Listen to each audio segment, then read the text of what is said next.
안녕하십니까. 행복한 아침 이재용입니다. 안녕하세요. 장예인입니다. 오늘까지 추석 연휴죠. 근데 오늘은 단지 추석 연휴의 마지막 날이 아니고 10월 3일 개천절이라는 것도 알고 계셔야 됩니다. 네, 오늘 하루 정말 의미 있게 보내셨으면 좋겠습니다. 자, 오늘 날씨 어떤지 가장 먼저 전해드릴게요. 마지연 기상캐스터 나와주세요. 네, 안녕하세요. 오늘 처음으로 인사드리는 마지연입니다. 앞으로 여러분들의 출근길 날씨를 책임지도록 하겠습니다. 연휴의 마지막 날이자 개천절인 오늘인데요. 네, 오늘은 가을 하늘에 가을색이 더 짙어지겠습니다. 네, 오늘 날씨 어떤지 자세히 전해주세요. 오늘 아침까지 내륙에는 안개가 짙게 끼겠습니다. 강원 산지와 내륙, 경북 내륙을 중심으로 가시거리가 1km 미만으로 좁혀지겠는데요. 귀경길에 안전운전 하시기 바랍니다. 개천절인 오늘 아침 공기가 쌀쌀합니다. 전국 내륙을 중심으로 10도 선을 보이고 있는데요. 오후에는 기온이 올라서 일교차가 10도 안팎까지 크게 벌어지겠습니다. 환절기에 감기 걸리지 않도록 조심해 주시기 바랍니다.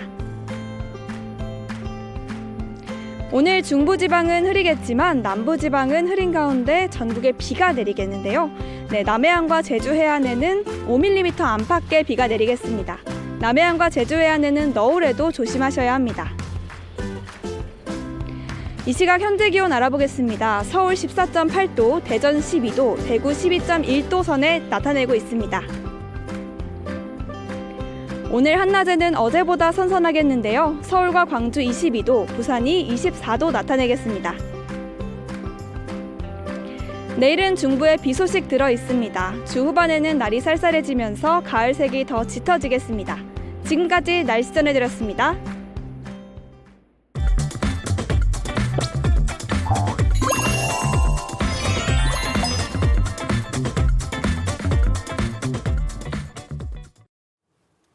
네, 화제 이슈를 발빠르게 전해드리는 모닝 브리핑 순서입니다. 조현정 시사평론가와 함께합니다. 어서 오세요. 네, 안녕하세요. 네, 첫 번째 이슈부터 전해주시죠. 네, 오늘의 첫 번째 이슈는 거북바위입니다. 어제 오전 울릉도 유명 관광지인 통구미 거북바위에서 그 머리 부분이 갑자기 무너지며 관광객 4명을 덮치는 사고가 발생했습니다. 네, 정말 아찔한 사고가 발생했습니다. 낙석 피해를 입은 관광객들 지금 상태는 어떤가요? 이 사고로 20대 여성 1명이 머리를 다치면서 중상을 입었고요. 또 다른 20대 여성 1명과 30대 남성 2명이 경상을 입고 인근 병원으로 이송이 됐는데 다행히 생명에는 지장이 없는 것으로 알려졌습니다. 근데 정말 큰일 날 뻔한 게 연휴였고 또 이런 관광지에 사람이 얼마나 많았겠어요. 차 한 대는 아예 그 바위 쪽으로 덮쳐졌고 금방 바다로 떠밀려간 사람도 있었다고 하니까요. 정말 뭐 가슴을 쓸어내리는 일이었고요. 이 사고 발생 지점은 낙석 경고판이 있는 곳입니다. 그래서 울릉군 측에서는 자연 발생적 붕괴로 추정이 되고 낙석 경고 표시가 이렇게 있는 곳은 출입하지 말 것을 당부하기도 했습니다. 저 사고가 난 거북바위 쪽에 1년 전에도 낙석 위험이 있었다면서요? 예, 맞습니다. 그 거북바위 인근에서 카페를 운영하는 한 시민의 말에 따르면 1년 전에도 세탁기만한 바위가 떨어졌다는 거예요. 그래서 지난해 낙석 사고 이후에 그 울릉군청이 나와서 이 표지판, 낙석 위험 표지판을 설치도 하고 그랬지만 일부 캠핑족들이 이 경고를 무시하고 들어간다는 겁니다. 경계선 안쪽에서 캠핑을 즐기는 일들이 자주 벌어지고 있다. 이렇게 지적을 하기도 했는데요. 심지어 그 위험하니까 바깥으로 좀 나오라는 그 주민들과는 그 마찰을 빚은 사람들도 일부 있었다고 합니다. 이러다 정말 큰일 나는 거 아닌가 싶은 정도 우려가 되는데요. 네. 그 울릉도에는 이렇게 낙석이 잦은 일이기 때문에 공무원들이 원래 이제 수시로 돌아다니면서 좀 계도도 하고 이렇게 얘기를 하고 있지만 강제 권한이 없는 겁니다. 네. 그래서 제대로 그동안 단속하지 못했다 이런 토로도 있고 이게 울릉군청 입장이고요. 그러니까 권한 없이 사실 시민들을 대면하면서 이렇게 하지 마세요라고 경고만 하는 거는 사실 현장에서도 꽤나 부침이 있지 않았을까 싶은 부분입니다. 네, 낙서규형 표지판이 있었군요. 네. 그런데 거기서 이제 캠핑하는 분들도 있었고, 근데 행정 위험 경고를 했었는데 조금 소극적이었다. 이런 안전과 관련해서는 좀 더 적극적인 행정이 필요하지 않나 이런 생각도 드는 부분이 있습니다. 자, 다음 이슈 전해 주십시오. 네, 두 번째 이슈는 장기이식 대기입니다. 장기이식을 원하는 사람, 희망하는 사람들은 우후죽순 늘어나고 있지만 이 장기 기증자 수는 제자리 걸음을 하면서 장기이식 대기 중에 마냥 기다리다가 사망하는 환자 수가 늘고 있다는 소식입니다. 이 장기이식을 간절히 기다리다 사망에 이르는 환자가 급증하고 있다. 또 굉장히 안타까운 소식입니다. 좀 자세히 짚어주시죠. 예, 이 보건복지부 자료에 따르면 장기이식을 기다리다가 숨진 사람은 지난해 2,900여 명, 9년 사이에 2.5배가 늘어난 수치입니다. 장기이식 대기자 수는 지난해 4만 9천여 명으로 9년 사이 91%나 증가를 했는데요. 뇌사 기증자 수는 400여 명대로 비슷한 상황입니다. 그러니까 기다리는 사람과 주려는 사람 100배가 차이가 넘게 나고 있는 상황인 거죠. 또 이식 대기 중에 사망자 절반 정도는 특히나 이 신장 이식을 기다리던 환자로 지난 9년 새 4배 정도 증가한 것으로 나타났습니다. 장기 기증하는 분들이 늘어난 걸로 알고 있는데 그렇지 않은 모양이군요. 이게 물론 뇌사자 수도 늘어나야 되고 이런 여러 가지 복합적인 요인이 있긴 하지만 아무래도 가장 큰 건 그 사회적 예우가 부족하다는 게 가장 주요한 원인으로 보여집니다. 아무래도 2017년에 벌어졌던 사건이 가장 직격타이지 않았을까 싶은데요. 이 2017년에 그 장기 기증을 했더니 시신 수습과 이송 비용을 기증자 쪽 모두 유족에게 떠넘기면서 공분을 산 적이 있습니다. 그러니까 개인적으로 이제 기증도 쉬운 결정이 아니었을 텐데 이런 상황에 처한다는 게 이 모습을 바라보는 국민들로서는 좀 납득하기 어렵고 좀 회의감이 들게 만들었던 것 같은데요. 이 사건 이후에 그래도 시신 이송 비용은 국가가 처리를 하게 됐지만 장기 기증자와 유족에 대한 예우를 확대하는 방안, 어떤 메모리얼 파크를 만든다든가 이런 얘기도 얘기가 검토가 나오고 있는데요. 사실 그 어떤 보상보다도 그 고인을 대하는 예의는 기본이 돼야 되지 않을까 싶습니다. 장기 기증에 대한 인식이 많이 개선되고 있었는데 네. 이런 일이 이제 일어나 버리면 중간에 찬물을 확 꼈는 거거든요. 이런 다시 한번 인식 개선에 대한 노력, 그 사회적인 어떤 논의 이런 것도 있어야 될 것 같고요. 자, 다음 이슈 전해 주시죠.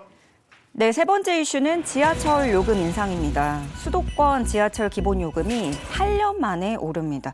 기존에 1,250원이었던 게 150원이 인상돼서 1,400원에 이제 주말인 7일에 첫 차부터 1,400원으로 적용이 된다는 소식입니다. 네, 수도권 지하철 요금 어떻게 바뀌는지 구체적으로 좀 짚어주세요. 예, 그 성인 기본 요금이 1,400원, 청소년 요금은 800원, 어린이 기준으로는 500원으로 조정됩니다. 그 150원 차이라고는 하지만 왕복에다가 이게 매일 하다 보면은 꽤나 큰 부담이 될 수 있는데요. 서울, 인천, 경기, 코레일 등 수도권 전철 구간 전체를 대상으로 동시에 적용이 되고요. 수도권 지하철에서 운영하는 60회 이용 정기권도 가격이 역시 연동 조정됩니다. 그 이용 거리별로도 금액이 차등 지급이 되죠. 그 1단계 6만 1,600원, 18단계는 12만 3,400원으로 오르게 되고요. 1회권은 교통카드 기본 요금과 동일하게 역시 150원 올라서 1,500원에 이용하실 수 있습니다. 그래도 이 수도권에서 통합 환승 할인이라든가 조조 할인 이런 요금 관련 혜택은 지속이 되고요. 그 대중교통별로 담당 노선별로 또 조금씩 차이가 있기 때문에 이런 부분은 또 사전에 확인을 해주시는 게 좋겠습니다. 이런 돈은 그냥 쓸 때는 잘 몰라요. 이렇게 카드로 우리가 띡 하고 그쵸. 가기 때문에. 네네. 근데 이렇게 월말에 내가 쓴 돈을 집계해 보면 나 이 쓰는 돈은 똑같은데 왜 이렇게 지출이 많았지? 이런 게 바로 이제 공공 물가 요금이거든요. 네. 아이고 이런 게 오르면 이제 그 한 달 단위로 예산 맞춰서 사는 분들 참 힘들거든요. 부담되죠. 네. 이래저래 물가 오르고 참 힘듭니다. 자, 다음 이슈 전해주시죠. 네, 네 번째 이슈는 별점 1점입니다. 배달 앱으로 디저트를 주문한 손님이 그 샘플 사진하고 보여줬던 것과 너무 다른 음식을 받아들고 별점 1개를 받았는데 사장의 반응에 더 당황했다라는 사연입니다. 근데 우리 모두 이런 경험 한 번쯤은 있지 않아요? 저는 뭐 햄버거 사진이나 모형을 보고 네. 골랐는데 막상 보니 너무 부실해서 이거 뭐지? 이렇게 생각했던 경험이 있거든요. 근데 뭐 배달 음식뿐만 아니라 식당에서도 이런 경험 다들 한 번쯤은 있으실 것 같습니다. 얼마나 다르기에 별점을 1점을 준 걸까요? 네. 잠시 후에 나올 사진에 여러분도 확인을 좀 해보셔야 될 것 같은데요. 한 온라인 커뮤니티에 별 1개 리뷰 작성한 제가 진상인가요? 라는 제목의 글이 올라왔습니다. 그러니까 이 글쓴이 A씨는 배달 앱으로 음료와 디저트를 주문을 했는데 내가 앱에서 봤던 기대했던 사진이 아니었다. 이 모습이 이거 아니었다. 뭐야? 예, 이거 완전 보이시죠 다른데? 지금? 네. 네. 그러니까 보시고 시청자분들께서도 어떤지 판단 같이 해주시면 될 것 같고요. 그러니까 이 글쓴이는 이 두 사진의 디저트가 과연 동일한 제품으로 보이시느냐. 완전 다르네. 아, 이거는 좀 그래서 내가 문제냐, 내가 진상이냐 네. 한 건데 보시다시피 그 핑크빛 복숭아 크림이 층층이 올려져 있는 케이크 그리고 실제로 이 A씨가 받아든 케이크는 컵 안에 들어 있었고 또 복숭아 자체도 좀 황도에 가깝죠. 누런빛을 그쵸. 띠고 네. 있는. 네, 그래서 이 A씨는 리뷰를 통해서 이게 같은 음식이냐, 사기가 아니냐, 이미지 컷이라고 생각하려고 해도 이해하기 쉽지 않다. 이렇게 글을 올렸습니다. 이게 너무 다른데? 이건 그러니까 좀, 이걸, 네. 이걸 받고 이제 본인도 황당하고 별점 1점 준 거네요. 그죠? 네, 맞습니다. 근데 이제 사장의 반응을 보고 A씨가 더 황당했다라면서 인터넷에 글까지 올리게 된 건데요. 이 사장은 사진과 실물이 다를 수는 있지만 여러 개의 리뷰 사진, 그러니까 그 전에 이미 구매해서 먹어본 그 손님들이 올린 사진도 있고 굳이 1점 리뷰를 쓰고 사기라는 말까지 하냐라면서 불편한 기색을 드러냈다는 겁니다.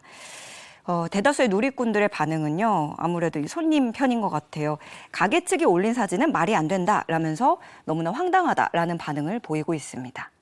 사장님이 불편하다고 그러셨는데 저희가 보기에는 그 사진이 불편해요. 바꾸셔야 될 것 같아요. 네. 네. 아니 그거를 앞에 이게 너무 다른데 저러면 안 될 것 같아요. 네. 그죠? 안 될 것 같아요가 아니고 안 돼요. 안 돼요. 네. 자, 여기까지 하겠습니다. 조현정 시사평론가와 함께했습니다. 고맙습니다. 네, 고맙습니다. 고맙습니다.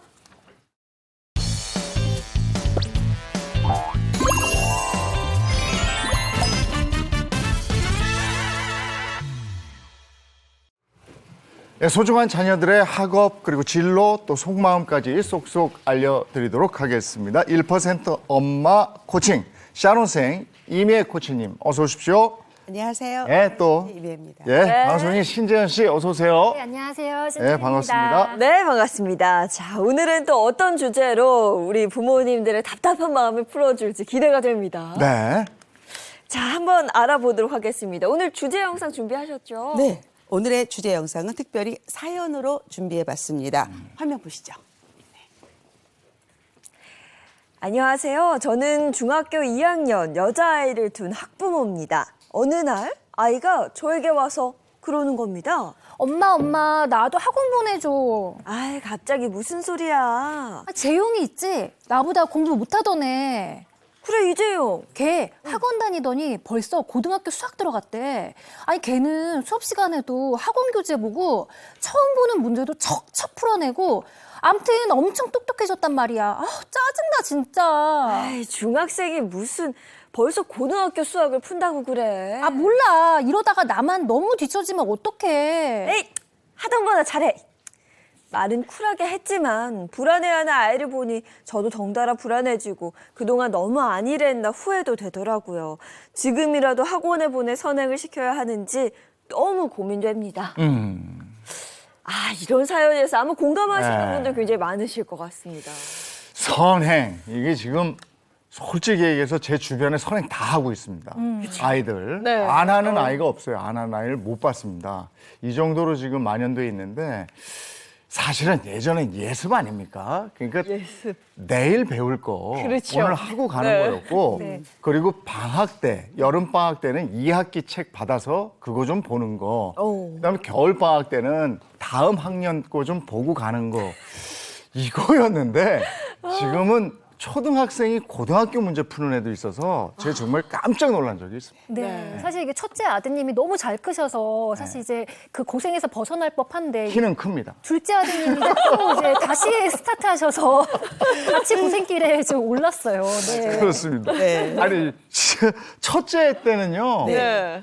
이 정도 아니었어요. 아, 그래요? 첫째 때는 그냥 고등학교 들어가서 좀 뭐 모자라는 거 있으면 수학 이해가 조금 부족해서 그때 솔직히 한 몇 개월 쪽집게 과외 붙었었어요. 네. 그러니까 금방 또 가더라고요. 네. 성 아빠. 야, 근데 이게 지금 저희 애는 이제 초등학교 4학년인데 네. 이 아이 주변에는 선행 안 하는 학생 내 목이 지금 맹 목임에 지금 얼마나 이게 막 아니 이게 답답했으면. 너무하더라고요. 그 마음 공감합니다. 맞아요. 정말 제가 요즘 애들 그쵸. 네. 너무 바쁩니다. 너무 바빠서 옛날에 부모님들이 라떼는 말이야. 랑 좀 달라진 것 같아요. 네. 예, 그래서 기본적으로 학원에 뭐 밤에 10시에 가보면 뭐 도로가 네. 완전히 마비되고 있고요. 또 아이들 가는 그런 식당들 예. 거기에도 줄 서서 있고 요즘 애들은 다 키오스크로 주문합니다. 예, 그래요. 다 주문하고 자기들이 착착착 먹고. 자, 이래서 학원에 다닌다고 하면 선행은 당연시 되고 있는 게 요즘 분위기인데 앞에 사연에 여러분들은 어떤 답을 주시겠습니까? 그렇게 질문 던졌죠. 예. 네. 그래서 저희가 이걸 인생극장 버전으로 한번 준비했습니다. 보시죠. 선행, 진행시켜. 내 아이가 뒤처지는 건 참을 수 없어. 학교 있다가 발등 찍히기 십상이지. 선행학습이 부작용이 심하다 뭐다 해도 역시 남보다 앞서가려면 선행은 필수야. 아, 지금 점수 몇 점을 더 받는 것보다 진짜 실력 쌓아서 최종 경쟁에서 좋은 결과를 얻을 수 있어.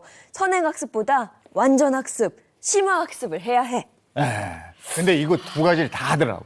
맞아요. 선행해서 나가고 그 다음에 요게 이제 제대로 잘 알고 네. 있는가 현행 학습을 해요. 어. 요걸 제대로 알고 있는지 그 다음에 알면 조금 더 깊은 문제를 풀어. 네? 그렇죠. 그러니까 이게 아이들을 두 번 죽이더라고요. 너무 힘들게 하는데 안 할 수도 없는 게 뭐 엄마들 말에 의하면 네. 얘네들이 가가지고 수학을 지금껏 이렇게 푼 다음에 너는 몇 학년 거 해? 이런데요. 아, 서로. 이제 초등학교 4학년이면 난 6학년 거 해. 너 아직 초딩이야? 중학교 2학년 거 해. 심지어 어떤 애는 맞아요. 고등학교 1학년 걸 한대요. 이러니까 이걸 어떻게 하냐고. 그러니까 자기들끼리 어느 정도 선행학습 하는지를 가지고 그거 가지고 의시되는 거예요. 경쟁도 하는 거고, 뭐, 저는 뭐, 방금 뭐, 영상을 통해서는 현재 충실하자라는 이야기를 했지만, 사실 이게 미리 배우면 뭐, 적응도 좀 빨리 하고, 친구들 사이에서도 좀 그렇고, 이게 좀 괜찮지 않나 이런 생각도 사실 들거든요. 그러니까 선행학습의 기본 뜻부터 먼저 확인해 본다면 선행학습은 우리가 보통 학년이 있잖아요. 1학년, 2학년, 뭐 중학교 1학년, 2학년. 그런데 자기가 그 학년에 배워야 하는 것보다 먼저 배우는 거죠. 네. 먼저 배우는 거. 그러니까 자칫 얘가 너무 똑똑해서 그럴까 생각할 수도 있는데 사실은 그냥 무리하게 나가는 경우가 많고 또 하나는 기본적으로 시험을 안 봐요. 공부는 했는데 학교 시험이 없으니까 내가 잘했는지 못했는지 본인도 모르는 거죠. 그런데 마음만 나 지금 초등학생인데 중학교 걸 공부해. 그럼 마치 자기가 중학생이 된 것 같잖아요. 이거를 학원에서 이용을 하는 거죠. 맞아요. 네. 이거를. 제가 사실 지금 학군지에 살고 있거든요. 네. 그럼 보통 이제 수학학원 결정할 때 이제 전화를 해보면 상담 실장님들이 선행은 어디까지 나가셨어요? 이 얘기를 꼭 해요. 맞아. 그러니까 요즘 왜 뭐 문과 1년, 이과 2년이라는 말이 있는데 이제 수학 선행을 문과는 한 1년 정도 최소 그리고 이제 이과는 한 2년 정도 한다. 그리고 기본적으로 뭐 강남뿐만이 아니라 최소한 1년 정도는 선행을 다 하고 계시는 것 같아요. 그러니까 이거를 이제 진도를 뺀다고 표현하더라고요. 그렇죠. 네. 이게 예전에는 영어 정도는 그 뭐 초등학교 때 어느 정도 해놔야 네. 중학교 가서 수학을 커버할 수 있다. 또는 과학을 커버할 수 있다 이랬는데 요즘에는 하는 곳에서 물론 그렇지 않은 분들도 많이 계신데 네. 하는 곳에서는 엄청난 선행을 달리고 빼고 있더란 말이죠. 근데 이게 외국에서도 이러느냐? 저는 이제 외국에서 살아본 경험이 네. 있으니까 좀 말씀드린다면 사실은 우리나라처럼 큰 건물에서 네. 수백 명이 배우는 학원 형태는 없습니다. 그러니까 당연히 선행학습도 없죠. 그런데 뭐는 있느냐? 튜터링이라 그래서 네. 집에 와서 개인적으로 부족한 거를 보충해주는 그런 경우는 있습니다. 그리고 또 하나는 나 아너스야 이런 얘기 들어보셨죠? 아너스야. 그거는 뭐냐면 보통 학생들 중에서 공부를 잘하는 학생을 위해서 약간의 심화학습, 어려운 수업을 듣는 거예요. 예. 그러니까 나 아너스야. 근데 반대로 또 진도를 못 따라간 애들 있잖아요. 그러면 유급을 시킵니다. 그래서 너는 이제 1년 더 다녀야 돼. 네. 이런 경우도 있죠. 네. 그러니까 한국하고 조금 다르다. 근데 한국은 출결만 되면 유급은 없거든요. 네. 네, 그리고 아너스라고 공식적인 것도 없습니다. 그래서 이건 나라에 따라 조금 다르다라고 말씀드릴 수 있습니다. 예전에는 이 정도 선행은요 일부 그 영재들 그렇죠. 그러니까 수학의 영재들이 요거보다 월반이라고 그랬잖아요. 네. 그런 개념인데 이게 지금 일반화되고 보편화되면서 이런 현상이 나오는 거예요. 맞습니다. 근데 방금 말씀 네. 들어보니까 오히려 외국은 그 학년에서 배울 것을 확실히 배우고 그렇죠. 그 다음에 넘어가게끔 하는 거네요. 그렇기도 하고 사실 외국은 왜 우리가 보통 뭐 하버드 대학 학생들은 공부도 잘하고 운동도 잘하고 봉사도 잘하고 뭐 이런 얘기 들어보셨잖아요. 네. 실제로는 방과 후에 운동을 정말 많이 시켜요. 네. 운동 많이 시키고 예체능 시키고 그다음에 요즘 컴퓨터 코딩 수업 많이 시킵니다. 그래서 우리나라는 기본적으로 아이들이 수학 잘해야 된다, 영어 잘해야 된다. 좀 국한돼 있죠. 네. 조금 안타깝습니다. 운동할 시간이 어디 있어요, 솔직히. 우리 아이들 같은 경우는 학원 가야 되는데. 네, 너무 부러운데 사실 근데 대한민국에 사는 이상은 어쩔 수가 없는 것 같아요. 사실 제가 잠깐 근데 중국 엄마들도 네. 굉장히 맞아. 열정적이더라고요. 맞아. 근데 한국 엄마들이 네. 손꼽히는 것 같아요. 이런 분위기 속에서 뭐 나만 안 한다? 이거는 좀 많이 불안하고 그런 것 같아요, 솔직히. 네. 인도는 19단 외우잖아요. 그렇죠. 요즘 우리 초등학생들 19단 외우는 애들이 있어요. 네. 그리고 운동이 부족하다고 말씀하셨잖아요. 대치동 한번 휴일에 가보셨어요? 아니요. 여행 가방 들고 이게 무거운 가방을 우리 애들이 이렇게 기운이 좋아졌어. 캐리어 들고 다 다니고. 네. 정말 너무 엄청 무거워요. 그 가방이. 예전에 우리 때 가방 무겁다고 그랬는데 요즘에는 그것도 이도 안 차더라고요. 그러니까 애들이 여행용 가방이 이렇게 끌고 다니는 예, 바퀴 달아가지고 끌고 다니는데 참 안쓰럽다는 생각도 들고. 자, 과연 선행학습을 어떻게 생각하는지 이게 좋다고 생각하는지 나쁘다고 생각하는 건지 한번 짚어주시죠. 자, 오늘도 OX 퀴즈로 네. 한번 준비해봤습니다. 네. 선행학습에 대한 모든 것을 알려드립니다. 자, 문제 주세요.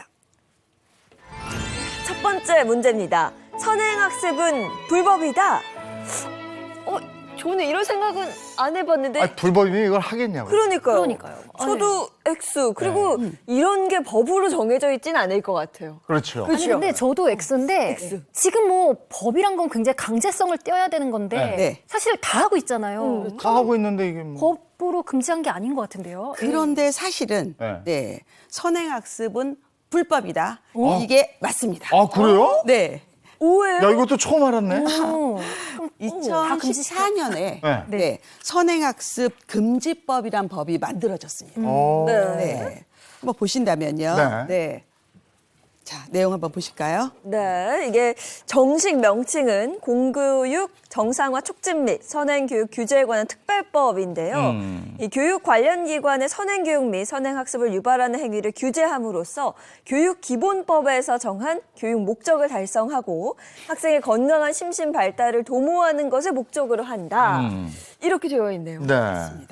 이 법에 따르면요. 학교에서는 학생의 학습권 보호를 위하여 학생의 선행학습을 전제로 수업을 하여서는 안 됩니다. 네. 즉 학교에서는 네. 교육 과정에 맞게 수업하게 돼 있어요. 아, 학교에서는. 학교에서는. 네, 네. 근데 문제는 우리가 학교를 탓하는 게 아니잖아요. 네. 학원, 교습소 또는 개인과의 교습소는 네. 선행학습을 유발하는 광고 또는 선전을 하면 안 된다 이렇게 나와요. 아. 수업이 아니라. 그러니까 이거를 보면 네. 학교에서는 선행학습을 못하게 돼 있는 거고 네. 금지. 일반 학원에서는 선행학습에 대한 광고를 못하게 돼 있는 거예요. 그렇죠. 학원에서 할 수 있는 거예요. 그렇죠. 사실 네. 이게 사교육비를 좀 절감하려고 이런 법이 만들어진 것 같은데 오히려 학원으로 애들이 더 몰리고 있는 상황이 된 거예요. 이거는 좀 아닌 것 같아요. 야, 이게 법이 또 이게 이렇게 돼 있네요. 교묘하죠. 학교에서는 못해. 네. 근데 학원에서는 광고만 못하지 실질적으로 하게 했어. 예. 그렇죠. 하게 했어는 아니지만 하여간 할 수 있어. 거죠. 눈 감아준다. 야, 근데 요즘에는 이제 대치동에 별의별 학원이 다 있는데 우리 때는 그 제 동기들 보면 네. 학원에 다닌다는 애들은 뭐 주산 학원.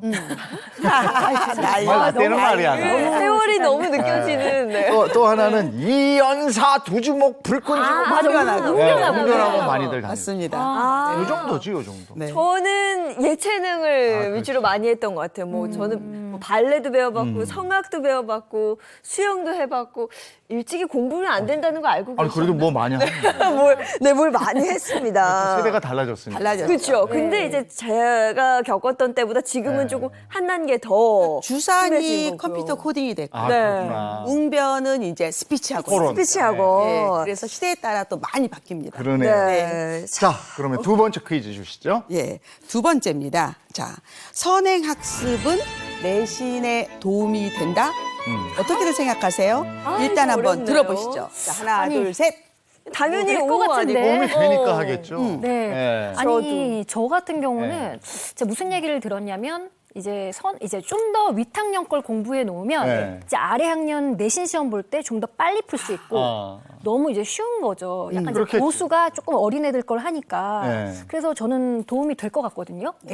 근데 그게 좀 헷갈려요. 그 수능을 위한 건지. 네. 결국에는 대학을 위해서라고 생각을 하긴 하는데 내신 점수 잘 받고 쌓아서 수능을 위한 건가? 뭐 이런 생각도 들고요. 근데 사실은 뭐 정답을 먼저 말씀드린다면 네, 정답은 X입니다. 내신하고 또 달라 이게. 네, 이유는요. 네. 이런 거예요. 우리가 뭔가 한번 훑어보면 안다고 생각을 해요. 네, 네. 그렇게 되면 수업 시간에 집중하지 않죠. 맞아요. 그런데 학교 시험은 누가 냅니까?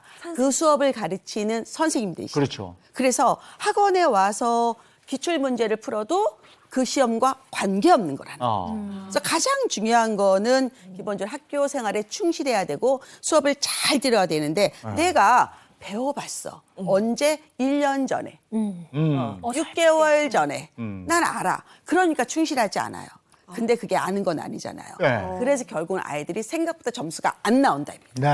네. 네. 그렇지. 내신은 학교에 그 해당 선생님이 시험 문제를 내니까 네. 그걸 잘 풀어야 내신이 오르는 거죠. 네. 그래서 수업 시간에 집중하고 선생님들이 두 번, 세 번 반복하는 거 필기하고 맞아요. 그다음에 돼지꼬리 땡땡 뭐 밑줄 쫙 네. 이거 정리하고 이래야 되는 거잖아요. 네. 근데 이게 또 그럼 모든 학생이 선행학습을 다 했을 때 다 점수가 안 나와 이런 거 우리 안 하잖아요. 네.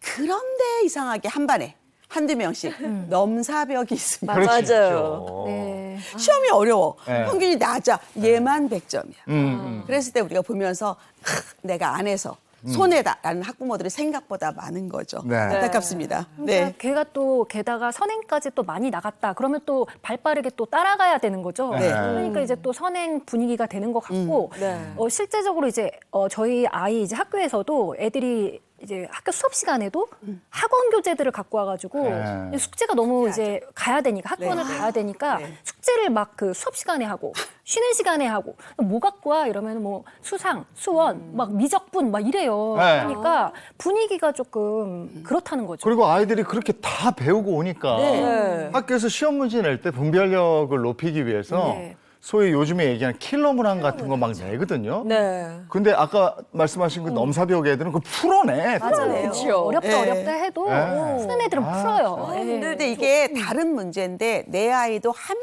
된다고 생각하니까 네. 욕심을 부리니까 네. 이건 좀 안타깝죠. 그게 아닐 수 있다는 그렇죠. 얘기죠. 네. 많은 아이들은. 네. 네. 자, 그러면 이제 두 번째 문제 한번 네. 볼까요? 네. 자, 선행 학습에 선입견을 갖고 그건 무슨 얘기인지 혹시 아세요? 현행 학습에 선입견을 갖게 한다. 네, 네, 네. 오. 그러니까 지금 하는 이 학습에 어떤 그 좀 안 좋은 보세요. 작용을 초등학교 3학년이 5학년을 배우면 교육과정과 맞지 않아서 어렵잖아요. 네. 그러니까 아이가 그거에 대해서 이거 어려워. 힘들어. 재미없어. 이렇게 되는 거죠. 네. 수학이란 기본적으로. 게. 네. 그러면 자기 학년에 들어갈 때도 일단 보기 싫은 거예요. 우리가 처음에 만약에 음식을 먹을 때 너무 써. 그 음식에 대한 기억은 굉장히 남잖아요. 그게 몸에 좋아도 먹게 안 되거든요. 그래서 이런 거는 굉장히 또 나쁜 점이다. 이것도 여러분 아셨으면 그 왜 좋겠어요. 애들 보면 주위에 애들 보면 이렇게 엄마들이 이렇게 키우다 보면 좀 내 애가 조금 이렇게 똑똑해 보일 때가 있잖아요. 네, 그럴 네. 때는 아니다 싶을 때. 확 잡아다가 네. 이제 네. 선행을 이제 막 시켜보죠. 그러면 처음엔 좀 잘 따라하는 것 같아서 막 신나게 달리는데 네. 어느 순간 애가 이제 수학 귀신을 보는 거예요. 아하. 너무 어렵고 막 두렵다. 네. 이제 이러면 얘가 이제 갑자기 또 벼란가 수포자가 되기도 한다고 또 그러더라고요. 잘 나가다가. 네. 네. 그걸 잘 조절을 해줘야 될 것 같아요, 진짜. 네. 저는 이 시간을 지나면서 아직 아이가 없거든요. 네. 너무 걱정돼요. 앞으로 나중에 더 심해질 텐데. 지금이 너무 좋으실 때예요. 아니야 이제 미리 나는 알고 나면 그래요? 유리하잖아요. 더 심해진다고 표현했는데 난 이게 폭발 직전이라고 봐. 뭔가 문제가 이제 하나 터질 터지고. 거야. 이제 터지고 다시 갈 거야. 이제 문명이 주산. 더 발전하면 다시 이게 폭발하고 원시로 간다. 원시로 갈까요? 다시 웅변하고요. 주산 배우고. 네, 걱정됩니다. 근데, 역사는 반복된다고 하잖아요. 네. 근데 지금 선행학습의 문제점에 대해서 얘기를 네. 하고 있는데 네. 혹시 이거 말고 더 있을까요? 세 번째 해볼까요? 네. 네. 세 번째 문제점은요. 과목 간 학습이 불균형이 된다는 거예요. 아, 예를 들어서 엄마들이 생각하는 선행은 어릴 때는 영어고요. 그 다음에는 수학이 됩니다. 네. 네. 그리고 입시에서 특히 과거 같은 경우는 수학, 과학만 또 평가하거든요. 네. 거기에 몰입한단 말이에요. 그런데 수능을 보고 대학을 갈 때는 전 과목이 나오거든요. 다 잘해요. 영역이 없어요. 이제는 국어 시험을 봐도 수학이 나오고 과학이 나올 수 있단 말이에요. 그래서 이거는 뭐 아니면 도의 전략은 맞지 않다. 전 과목을 골고루 하는 게 맞다라고 봅니다. 네. 그러니까 이게 요즘에는 과목이 연계돼 있더라고요. 그러니까 국어, 지문 이해를 못하면 네. 수학 문제 자체를 이해를 못해서 그렇죠. 수학 문제를 못 풀어요. 근데 과학도 마찬가지로 이렇게 지문 해석이 가능해야지 그 문제를 풀 수 있어요. 그러니까 이렇게 연계돼 있기 때문에 무엇 하나 걸을 수가 없더라고요. 없어요. 그리고 수능이 12년 교육의 전체 시험이라고 네. 말씀드렸잖아요. 그래서 여러분들은 중학교 교육과정도 철저히 하고 고등도 철저히. 그래서 선행학습으로 쭉 속도를 내는 것보다 오히려 차근차근 하는 게 시험은 더 잘 본다는 걸 꼭 기억하셔야 됩니다. 네. 그리고 또 중요한 게 제가 해보니까 또 이제 저희 아이 같은 경우 이제 막 선행을 시키니까 처음에는 잘 따라 했어요. 네. 근데 어느 순간 눈빛이 탁 하더라고요.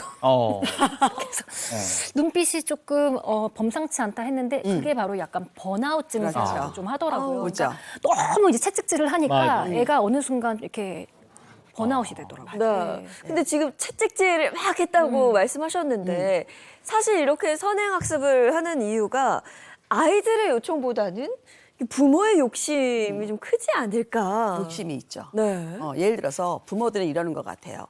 내가 예전에 우리 부모가 나한테 내가 하는 만큼만 했으면 내가 얼마나 잘 됐을까. 맞아요. 이런 착각을 다 하지 않아요? 착각이죠. 꿈을 꾸죠. 착각이죠. 네. 왜냐하면 우리 인간이 하나 넣는다고 하나가 나오지 않으니까 자꾸 욕심을 부려요. 애가 70점이었다가 90점 가면 내가 조금만 더 하면 얘가 100점 맞겠다. 네. 막 미는 거예요. 그런데 여러분 입시를 알면 절대 이런 생각할 필요가 없어요. 입시는 이걸 원하지 않아요. 입시는 너가 98일에서 붙고 97에서 떨어지지 않아요. 뭘 보냐면 학교 생활에 충실한 인재라는 거를 모토고요. 제일 중요한 게 내신입니다. 내신을 GPA라고 하는데요.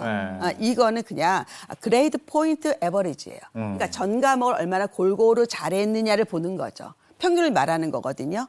그런데 이게 한국 입시만 그런 게 아니라 한국도 그렇고 미국도 그렇고 모든 나라가 똑같아요. 네. 그런데 우리는 이걸 갖다가 너무 당연히 여기니까 약간 무시하는 경향이 있어요.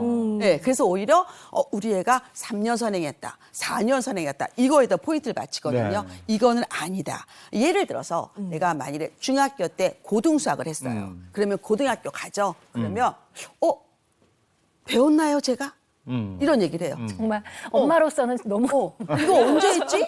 나 잊어버렸는데 생각이 안 나. 그래서 실제로 대치동의 고3들이 중학교 수학을 다시 공부해요. 맞아요. 네. 실제로. 네. 이거는 학원 강사들이 정말 너무 속상해하는 거예요. 그래서 저는 선행에서 가장 중요한 거는 허세. 버블을 빼자. 이거. 버블을 빼자. 이거 아마 방송 보시는 분들이 아니 그러면 뭐 다 시키는데 네. 우리 애는 선행을 하지 말라는 거 이렇게 생각하실 수도 있거든요. 네. 선행을 올바르게 잘하는 그런 방법 분명히 제가 있겠죠. 만든 단어인데 능력 선행입니다. 능력 선행. 네, 그러니까 아이의 능력에 맞게 하자. 아이가 그래서 공부를 너무 잘해요. 근데 자기 교육 과정하기에 너무 심심해해. 이럴 수 있어요. 그런 애들은 시키죠. 그렇죠. 그런 애들. 네. 근데 내가 지금 교육 과정도 버거워. 네. 근데 부모가 자꾸 밀어. 얘가 어떻게 해? 탈나죠. 맞아. 넘쳐버리죠. 그리고 아이들이 결정적으로는요. 가장 중요한 학교 생활이 재미가 없어져요. 저는 이게 제일 슬픈 것 같아요. 굳이 그럴 필요 없다. 예를 들어서 아이가 너무 잘해요. 그럼 우리나라 교육과정에 영재교육이 있습니다. 네, 네. 특히 영재교육은 모든 일을 위한 영재교육으로 바뀌고 있거든요. 그래서 가장 최소 단위가 영재학급이에요. 학교에서 일어나는 수업이거든요. 그거를 저는 추천합니다. 그 정도 해도 된다. 말씀 듣다 보니까 이제 좀 적당히 해야 되겠다는 생각이 좀 드는데 그럼 집에서 저희 이제 집에 있는 엄마나 네. 이렇게 봐주시는 분들이 이렇게 네. 선행을 하는 좀 아이들을 위해서 좀 어떤 것들을 좀 지켜주면 좋을까요? 간단하게 좀 예. 팁을 드린다면 부모가 이렇게 말하지 마세요. 물어보지 마세요. 반대로 이렇게 이야기하세요라는 것들이 있습니다. 네. 그런 게 어떤 게 있을까요? 일단 물어보지 마세요는 뭐 성적 이렇게 등수 성적. 뭐 이런 거. 우리- 몇 등이야? 1위 1비. 시험 잘 봤어. 네, 그런 거. 그러니까 단답형으로 끝나는 질문을 하지 마라 이런 얘기죠. 네, 아니요로 대답할 수 있는 거. 숙제했어? 네. 네. 밥 먹었어? 네. 뭐 먹었어? 이렇게 하면 뭘 얘기를 하잖아요. 대화가 그렇죠. 되니까. 네, 네. 오. 네. 보통 이런 걸 왜 우리가 과정을 평가하느냐 아니면 끝까지 완수했던 걸 평가하느냐 이걸 물어보잖아요. 근데 보통 이렇게 하는 거예요. 엄마들이 너 오늘 2페이지 풀어야 되는데 풀었어? 이렇게 물어보잖아요. 예. 그럼 아이는 그냥 일단은 미션 클리어만 하면 되잖아요. 풀었어. 내용은 몰라도 내가 답을 쓰면 된다. 그래서 어떤 아이들은 답을 베껴 쓰기도 하고 어떤 아이 같은 번호를 넣기도 하는 거예요. 그거는 성적이 안 오르죠. 오히려 그거보다 풀었네? 이거 어떻게 푸는 거야? 엄마한테 한번 알려줘 봐봐. 네. 이러면 아이가 신나서 네. 엄마 이거 이렇게 나오는 거예요. 네. 그래서 아이가 자기가 한 그 과정에 대해서 인정받고 자꾸 이렇게 성장하게 도와주셔야 될 거예요. 네. 뭐 한 10페이지를 풀었다 그래서 사실 아이가 그 내용을 다 아는 건 아니거든요. 그렇죠. 이제 보여주기식일 수도 있고. 근데 아이가 좀 크면 너 이거 이거 어떻게 풀었어? 엄마한테 얘기해줘. 말하면 알아? 그게 현실입니다. 이거 알아? 네. 몰라. 대답하기가 참 진짜. 어려워요. 네, 그 대답하기가 애들 참. 초등학교 4학년 이상만 가도 어려워요. 어려워 몰라요. 그래서 엄마들이 밤에 애 재워놓고 학습지 공부하고 미리 막 그러면 하면서 다행이지. 네. 한다고 이렇게 하는 엄마는 정말 모범적인 엄마죠. 예? 풀어! 애가 좀 화를 낸다니까. 근데 그러니까. 보통 애들이 안 풀죠. 안 풀죠. 네, 그래서 혼나죠. 네. 네. 그리고 이게 진도 나갔다고 해서 진짜 아까 말씀처럼 다 아는 것도 다 아는 아니고. 것도 아니고요. 네. 또 일부 아이들은 그냥 나 학원 가기 싫고 네. 공부하기 싫어 이런 애들도 있거든요. 많아요. 많은데 엄마들은 이렇게 생각을 해요. 학원 가기 싫어 이러면 학원에 문제가 있나 이렇게 생각을 해요. 우리 아이의 문제가 있나? 아니라. 그런데 학원은 우리 아이들이 있는 또 다른 공간이거든요. 거기에는 공부만 있지 않아요. 네. 거기에는 선생님과의 관계도 있고 또 친구와의 관계도 맞아요. 있고 그다음 이 공부가 나한테 버거운지 아니면 너무 쉬울 수도 있고 네. 아니면 얘가 건강에 문제가 있을 수도 있고 많아요. 그래서 그래서 사실은 체크해 봐야 돼요. 네. 얘가 무슨 문제가 있는데. 그건 얘기가 제일 좋은데 아이들은 일단 입을 다물어요. 그리고 뭐라 했냐면 구려 이렇게 얘기를 해. 애들 쓰는 단어 많은 걸 내포하고 있는. 그래요. 네. 구려 이래. 그러면 우리가 뭘 말할 수가 없는 거예요. 근데 아이랑 같이 카페에 가세요. 네. 카페에 가서 아이 뭐 하나 달달한 거 하나 사주고 얘기해 보는 거예요. 학원 다니기 싫어? 응. 야 나도 싫겠다. 네. 나도 매일 밥하기 싫다. 근데 왜 그래? 한번 물어봐요. 그럼 슬금슬금 말합니다. 선생님이 나한테 기분 나쁘게 했어. 선생님이 나한테 안 쳤어. 엄마 거기에 내가 제일 싫어하는 애가 같은 반이야. 그리고 나중에 슬쩍 얘기합니다. 좀 어려워. 마지막에. 어려워. 아 그랬구나. 미안해. 그러면 좀 쉬운 거 하자. 그러면 너 어떻게 할래? 좀 쉬울래? 아니야. 그래도 다녀야 돼. 이런 애도 있고요. 맞아요. 이런 애 있어요. 있어요. 아파도 가겠다는 애들. 불안하니까 자기 마음이. 네, 불안하니까. 근데 어떤 애들은 나 한 2달만 내가 혼자 복습할게. 이런 애도 있어요. 그러면 또 도와주시면 돼요. 네. 아이가. 네. 아니 근데 진짜 너무 영재 교육이 일반화되다 보니까 그 아이들이 전부 거기에 매몰되어 있는 것 같아서 네. 지금도 우리가 돌이켜 친구들 만나면 낄낄거릴 수 있는 건 그 시절의 추억이거든요. 네. 근데 이 아이들이 보면 이렇게 무거운 가방을 이렇게 여행 가방으로 끌고 가면서 뭐 이렇게 과일에 설탕 바른 거 이렇게 하나씩 먹으면서 이러고 가고 있는 모습 보면 아이고. 네. 하긴 뭐 걔네들 나름대로 그것도 또 추억이라고 얘기하죠. 추억. 그죠? 아니 네. 저는 정말 어릴 때 여행을 조금 많이 보는 게 좋죠. 진짜 많이 남는 것 같아요. 그때 네. 사진 보면 이렇게 천사 같았던 우리 아이가 어느덧 이런 생각이 들면서 네. 또 여행도 여행 가서 선행시켜서 그렇지. 그렇죠. 어떻게 제 얘긴데 어디 가서도 뭐 하고. 분재직까지 근데 하고. 여러분들도 네. 10대 때 생각을 해보면 굉장히 그 아련했던 추억들이 있잖아요. 네. 저는 우리 아이들도 나중에 나이 들어서 네. 그 추억을 갖고 있었으면 좋겠어요. 네. 그래서 저는 이렇게 얘기합니다. 우리 학부모님들은 우리 아이들의 굉장히 귀한 시절을 함께 하신 분들입니다. 네. 그래서 우리 아이들이 행복하게 좀 도와주세요. 네. 제가 항상 하는 말에 화목한 가정에서 인재 난다 이런 말이 있습니다. 네. 제가 좋아하는 말이거든요. 네. 그러면 어떻게 해야 되느냐. 여러분들 우리 아이는 옆집의 엄친아가 아니에요. 네. 그럼 어떻게 해야 돼요? 좋은 점을 자꾸 써보세요. 네. 장점을 쓰다 보면요. 아이가 점점 좋은 방향으로 자랍니다. 네. 네, 기억하시기 바랍니다. 예. 네. 아, 우리 태호는 어제 농구하러 갔는데 캠프 한다고 오늘 선행. 좋은 추억을 지금 쌓고 있습니다. 태우는. 아이 고맙습니다. 네, 고맙습니다. 네.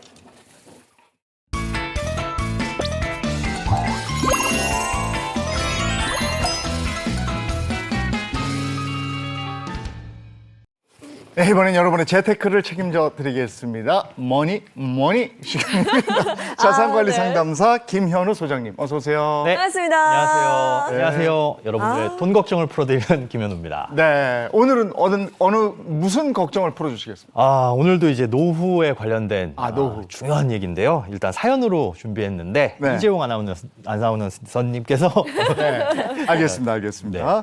54세로 퇴직을 앞두고 있는 중년입니다. 노후를 대비하기 위해서 국민연금을 열심히 넣었는데 60세에 퇴직하고 65세부터 받으려고 하니 5년이란 시간 동안 소득 공백이 생깁니다. 적금도 가입해 두었고 퇴직금도 있긴 하지만 이번에 국민연금 개혁안 이야기도 나오고 해서 여러 가지로 불안한 마음입니다. 국민연금을 빨리 받고 싶은데 혹 손해를 보는 건 아닌지 빨리 받는 게 저에게 유리한지 그걸 알고 싶습니다. 이러셨어요. 네. 이거 사연 주신 분은 그러니까 지금 빨리 받고 싶다고 말씀하시는 거죠. 네. 이게 뭐가 어떻게 유리한가? 될까요? 이거 뭐가 이런 유리한가? 고민하시는 분들 있긴 있더라고요, 네, 주변에도. 왜냐하면 자꾸 고갈된다고 그러고 이러니까. 불안해요. 네. 뭐가 유리한지 답은 이제 뒤에서 말씀을 드릴 거고 일단 네. 그 이유를 알아야 됩니다. 기본적으로 국민연금은 수령할 수 있는 나이 이게 이제 몇 년도에 출생하느냐에 따라서 정해져 있는데요. 네. 원래는 1952년 이전에 태어나신 분들 같은 경우에는 60세부터 수령이 가능했어요. 그게 이제 점차 4년 단위로 끊어서 1년씩 늦어지면서 1969년 이후에 태어나신 분들은 이제 65세 이후에 받으실 수 있다. 네. 현재 올해 2023년 기준으로는 63세부터 지급이 되고 있습니다. 아, 이분이 그러니까 54세시니까 69년생이시고 그러면 이제 65세부터 연금을 받으시는 거잖아요. 네. 예, 조영구 씨 같은 경우는 1967년 아 이거 중요합니다. 네, 1967년생이니까 64세부터 받게 되거든요. 그러니까 지금 한 7, 8년? 아직도 많이 남았네요, 근데. 7, 8년 있다가 연금을 획득하게 되네요. 네. 잘 체크해둬야 되겠어요. 예. 제가 볼 때는 이미 하고 계셨을 것 같기도 하고 체크를. 아, 본인은 네. 제가 좀 한 발 늦었네요. 이 프로에 그러니까요. 동참하길 너무 잘한 것 같아요. 아니 그래서 네. 정해진 나이보다 그럼 좀 빨리 받을 수 있는 방법은 없는 거예요? 있습니다. 있기는 있는데요. 꼭 알아두셔야 될 게 이렇게 원래 정해진 나이보다 일찍 당겨받는 걸 뭐 조기 수령, 조기 노령연금 수령이라고 하는데 이렇게 일찍 받게 되면 손해를 볼 수가 있습니다. 그러니까 원래 받기로 한 연금보다 적은 연금을 받게 된다는 거죠. 얼마나 적게 받아요? 이게 몇 년까지 당겨받느냐에 따라서 달라질 수 있는데 일단 65세에 받는다라고 했을 때 1년을 당겨받을래요? 나 64세에 받을래요? 이렇게 1년을 당기게 되면 6% 금액이 깎입니다. 최대 5년까지 당겨받을 수 있는데 그러면 65, 30% 어이, 그래요? 그러니까 원래 65세에 100만 원을 수령하실 수 있는 분이라고 한다면 이걸 60세 5년 당겨받았을 경우엔 매달 70만 원씩. 이게 이제 평생 동안 30% 감액된 금액이 나온다는 거죠. 평생 동안. 네. 조금 더 일찍 받는 대신 좀 감액돼서 받아라 오. 이거네. 네. 예. 이거는 손해잖아요, 사실. 이렇게 받는다는 그렇죠. 거. 이렇게 표면적으로 봤을 때는 손해일 수가 있는데 이렇게 손해를 보더라도 노령연금을 빨리 받겠다. 조기 노령연금을 신청하신 분들이 점점 늘어나고 있습니다. 그래요? 올해 4월까지만 하더라도 조기 노령연금 수급자 수가 총 80만 명을 넘어섰고요. 이게 해마다 점점 늘어나서 앞으로 2년 뒤에는 100만 명을 넘어설 것이다. 이렇게 전망이 되고 있습니다. 그러니까 이게 나는 좀 적게 받더라도 빨리 받겠다는 거거든요. 왜 이렇게 늘어났을까요? 일단 내가 당장 손해를 보는데 필요해라고 한다면 지금 당장 수중에 그 돈이 필요하다는 거죠. 수중에 돈이 없는 게 가장 큰 이유인데 뭐 어려운 말로는 소득 공백, 뭐 소득 절벽 이렇게 표현을 하기도 합니다. 우리나라의 법적 정년은 아직까지도 60세잖아요. 네. 근데 60세에 퇴직을 했다. 네. 그 퇴직을 딱 했는데 소득은 끊어졌죠. 어. 이때 뭐 하실 것 같으세요? 사실 저도 60이 좀 멀게 느껴졌었는데 이제 저도 생각해 보니까 이제 애도 이제 그때 되면은 어머. 갑자기 그래서 애는 애가 결혼했을 수도 있겠어요. 네. 그리고 저는 글쎄 모르겠어요. 지금도 이제 가정주부니까 그때 또 뭔가 일이 있다고 보장할 수는 없을 것 같고요. 조영구 씨는 살아 있겠죠? 옆에? 영구 씨가 예. 혹시 만약 살아 있다면 같이 여행을 좀 다니거나 걸을 수 있다면 뭐 해외 여행도 이렇게 다니고 아니 싶네요. 근데 이게 진짜 이게 남의 일 같지 않은 게요. 네, 저도 네. 이제 어느덧 나이가 연세로 가고 있기 때문에 네. 이게 이제 절실해요. 네. 근데 60 요즘에는 60이면 그 노인 대접 못 받아요. 맞아. 어르신 대접 못 받고요. 한 70 넘어서 한 80 가야 그냥 어르신인가 이 정도 되죠. 그렇죠. 예전에 뭐 60이면 지하철이나 대중교통에서 자리 양보 받는다고 생각하는데 야 지금 아니요. 양보해야 돼요. 더위 어르신께. 맞습니다. 요즘에 이제 사라진 단어가 환갑잔치. 맞아. 맞아. 이게- 안 하잖아요, 이제. 네, 한 뭐 20년 전만 하더라도 환갑이면 이제 뭐 잔치도 해드려야 되고 이런 생각들 많이 하셨는데 이제 60이라고 한다면은 거의 뭐 지방, 이 농촌에서는 또 청년입니다. 네. 그러니까 한창 사회생활을 하실 나이잖아요. 건강하시기도 하고 그러니까 뭐 등산도 가셔야 되고 네. 골프도 치셔야 되고 또 사실 그때까지 자녀들이 독립 안 했을 수도 있어요. 요즘은 워낙 이제 독립 시기도 늦어지다 보니까 또 애도 키워야 되고 그리고 그 자녀들이 또 독립을 했다.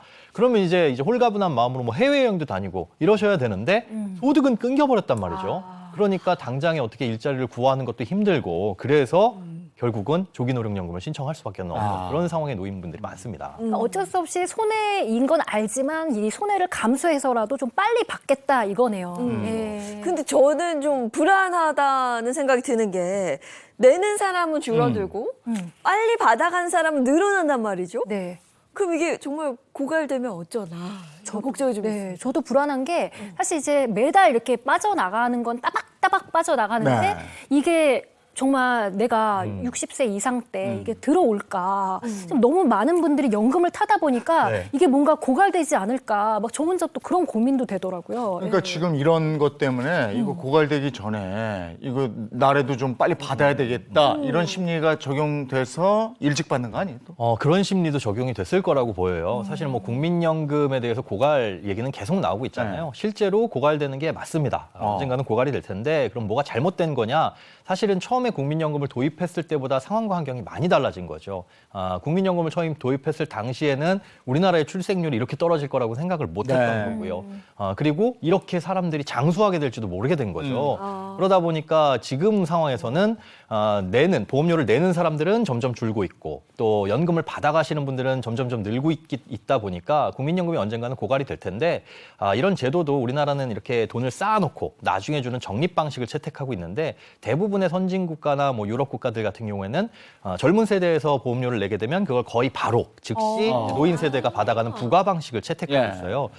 우리나라도 장기적으로는 그렇게 바꿔 나갈 것으로 예상은 되고 있는데 어쨌든 언젠가는 고갈된다 이런 우려들 때문에 사실상 뭐 사람들이 일찍 받아가시는 분들도 계실 것 같습니다. 이게 아무래도 이제 단계적으로 가야 하는 거겠죠. 그렇습니다. 이게 단계적으로 가야 되는데 그 조금씩 바꾸는 것 자체가 굉장히 어렵기 때문에 개혁이라고 많이들 표현을 해요. 그래서 얼마 전에도 정부에서 이제 개혁안을 내놨는데요. 지난 9월에 국민연금 재정계산위원회가 국민연금 개편안을 공개를 했습니다. 이거는 화면으로 한번 만나보시죠. 약 30년 뒤면 바닥을 드러낼 국민연금 소식입니다. 국민연금 고갈을 막을 밑그림이 오늘 공개됐습니다. 핵심 내용은 더 내고 받는 나이는 최대 68살로 늦추는 겁니다.